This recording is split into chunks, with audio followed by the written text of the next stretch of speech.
অবশেষে দীর্ঘ জল্পনা কল্পনার পরে, দীর্ঘ প্রতীক্ষার পরে পৃথিবীর কুখ্যাত লেডি কিলার, আধুনিক নমরুদ, বাংলার ফেরাউন শেখ হাসিনার ফাঁসির আদেশ দেয়া হয়েছে। 5টি বিষয়ে তার উপর অভিযোগ আনা হয়েছিল, এর ভিতর 4টি বিষয়ে ফাঁসির আদেশ হয়েছে এবং 1টি বিষয়ে তাকে যাবজ্জীবন কারাদণ্ড দেয়া হয়েছে।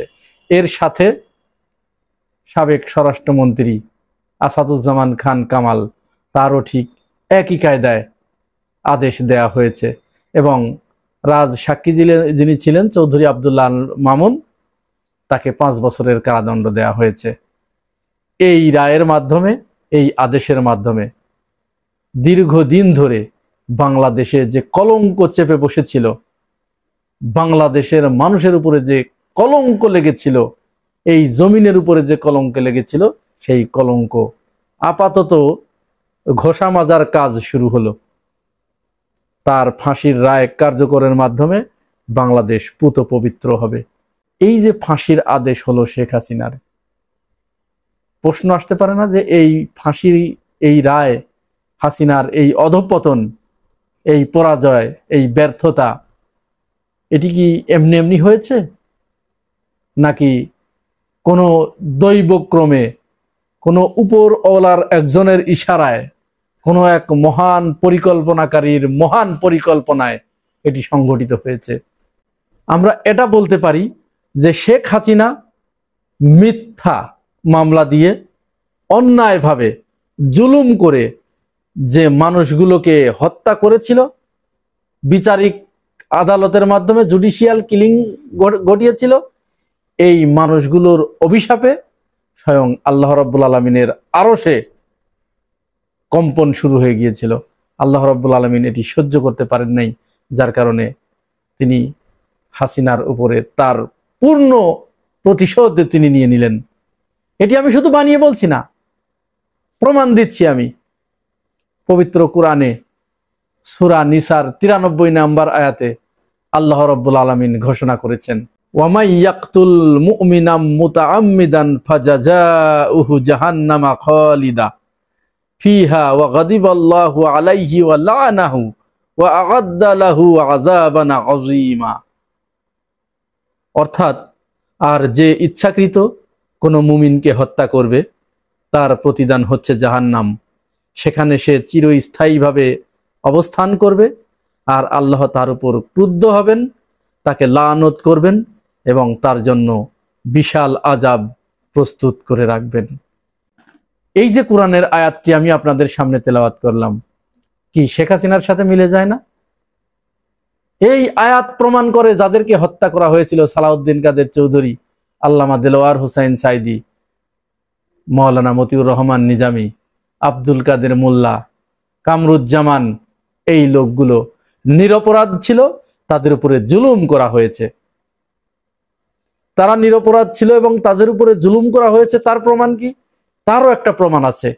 আল্লাহ রসুল সাল্লাল্লাহু আলাইহি সাল্লামের একটি হাদিস আছে, সেখানে আল্লাহ রসুল সাল্লাল্লাহু আলাইহি সাল্লাম বলেছেন যে কেউ যদি কারো উপরে অভিসম্পাত দেয়, লানত করে, তাহলে প্রথমে সেই অভিসম্পাত, সেই অভিশাপটি তার দিকে ছুটে যায়।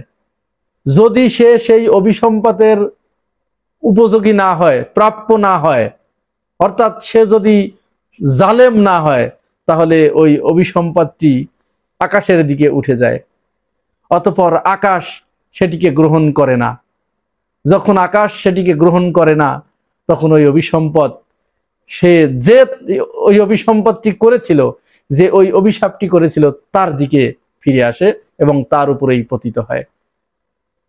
আমরা আপাত দৃষ্টিতে দেখছি যে এরা প্রত্যেকেই তাদের মালিকের কাছে বিচার দিয়েছিলেন, বিচারের দায়িত্ব তাদের মালিকের উপরে দিয়েছিলেন।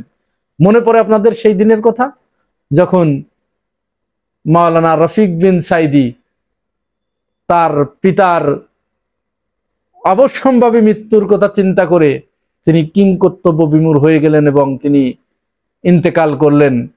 পেরোলে মুক্তি পেয়ে আল্লামা দেলোয়ার হোসাইন সাইদি, কোরআনের পাখি, তার জানাজায় এসে সেদিন মহান রব্বুল আলামিনের দিকে হাত উঁচু করে সেই যে আকাশের দিকে তাকিয়ে তিনি আরশের মালিকের কাছে বিচার দিয়েছিলেন, ও আরশের মালিক, তোমার কাছেই বিচার দিলাম, বাংলার স্বাধীনতা যুদ্ধের বিন্দু মাত্র কোনো কাদা এই সাইদির গায়ে লাগে নাই। সুতরাং যারা তাকে মিথ্যা ভাবে বিচার করে তাকে মৃত্যুর মুখে ঠেলে দিয়েছে, তুমি তাদেরকে ঠিক এইভাবে বিচার করো। তাহলে এই হাদিস অনুযায়ী এই অভিসম্পদটি সরাসরি চলে গেছে শেখ হাসিনার দিকে। আর শেখ হাসিনা সেই জালেম এবং তিনি মিথ্যা বিচার করেছেন বিধায় সেখান থেকে আর আকাশের দিকে তাকে উঠতে হয় নাই। ওই বিচারটি, ওই অভিসম্পদটি তার উপরেই পতিত হয়েছে।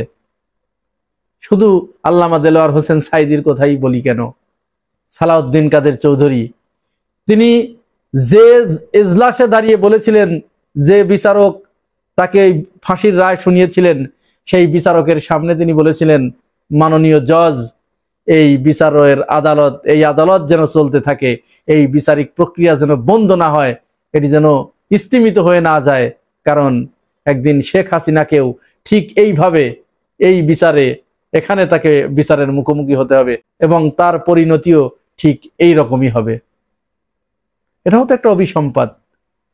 তাহলে দুটি অভিসম্পাদ যদি তারা যদি ভুল থেকে থাকতেন, তারা যদি জুলুমের শিকার না হয়ে থাকতেন, তারা যদি মজলুম না হতেন, আর হাসিনা যদি জালেম না হতো, তাহলে ওই অভিসম্পদ তাদের উপরেই ফিরে আসতো এবং তাদের পরিবারের কারো কেউ ক্ষতিগ্রস্ত হতো। কিন্তু আমরা কোরআনের ওই আয়াত এবং রসুল সাল্লাল্লাহু আলাইহি সাল্লামের এই হাদিস থেকে যেটি দেখতে পাই যে না, তাদের দুজনের দোয়াই আল্লাহ রাব্বুল আলামিন কবুল করেছেন এবং স্বয়ং শেখ হাসিনার উপরে গিয়ে এই অভিসম্পদ পতিত হয়েছে। সুতরাং সন্দেহাতীত ভাবে এটি প্রমাণিত হয় যে শেখ হাসিনা যাদেরকে হত্যা করেছিল, ফাঁসি দিয়ে যাদেরকে হত্যা করেছিল, সম্পূর্ণ বিনা দোষে নির্দোষ ব্যক্তি ছিলেন তারা। মিথ্যা মামলা দিয়ে তাদেরকে শুধু তাদের মান সম্মান খোয়ানোর জন্য, নষ্ট করার জন্য, তাদের দলীয় কর্মকাণ্ডকে প্রশ্নের মুখে ফেলানোর জন্য এবং তার নিজের আখের গোছানোর জন্য, তার নিজের সুবিধা বৃদ্ধির জন্য তিনি এই কাজটি করেছিলেন। প্রতিহিংসা পরায়ণ হয়ে মিথ্যা মামলা দিয়ে মিথ্যা সাক্ষ্যের মাধ্যমে মিথ্যা কেসে তাদেরকে ফাঁসিয়ে হত্যা করেছিলেন। আর যার কারণে তাদের অভিসম্পদ তার উপরে পতিত হয়েছে এবং আল্লাহ রাব্বুল আলামিন আজ শেখ হাসিনার ঠিক সেই জায়গায় নিয়ে গিয়ে দাঁড় করিয়েছেন। শেষে একটি কথাই বলবো, বাংলাদেশের জনগণের চাওয়া, বাংলাদেশের মানুষের চাওয়া, এই যে এতগুলো প্রাণ, এতগুলো ইমানদার মুমিন বান্দাদেরকে তিনি যে এইভাবে হত্যা করেছেন, দুইজন ব্যক্তি মিলে, আসাদুজ্জামান খান কামাল এবং শেখ হাসিনা, এই দুইজনের যেন একটা ফাঁসির দড়িতে, একই ফাঁসির দড়িতে একসাথে ঝুলিয়ে শাহবাগের মোড়ে টাঙিয়ে তাদেরকে যতক্ষণ দেহ থেকে নিঃশ্বাস বের না হয় ততক্ষণ তাদেরকে ঝুলিয়ে রেখে ফাঁসির রায় কার্যকর করার আহ্বান জানাচ্ছি।